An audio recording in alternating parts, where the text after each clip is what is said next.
হ্যাঁ বন্ধুরা, কেমন আছো সবাই? আশা করি ভালো আছো। দেখো, একটা মেয়ে কি নদীর পাড়ে কাপড় কাছে, হঠাৎ সে দেখতে পেলো একটি গাছের ছাল বেশি আসতেছে। তো সেই গাছের ছালটি সে নিল, হাতে নিল, নিয়ে সেটি চিন্তা করলো একটা টব বানাবে। তো চলুন দেখি সেটা কীভাবে টব বানায়, আমরা একটু দেখে আসি। সেটি বাসায় নিয়ে ভালো করে দৌত করে গুছিয়ে মাজিয়ে সুন্দর করে গুছিয়ে মাজিয়ে সে দৌত করলো। দেখুন তারপরে সে কী করে একটা টেবিলের উপরে রাখলো, সে চলে গেল তার বাগানে। সেই বাগান থেকে বেশ কয়েকটা চারা উঠিয়ে সে জুড়িতে, তার যে জুড়িটা আছে সে জুড়িতে সে উঠিয়ে নিল।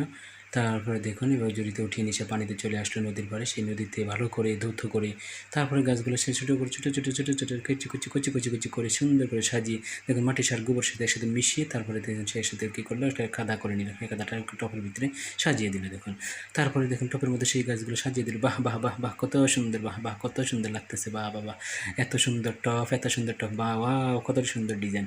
আপনারা চাইলে সে করে নিতে পারেন। ভালো থাকুন সবাই, আল্লাহ হাফেজ।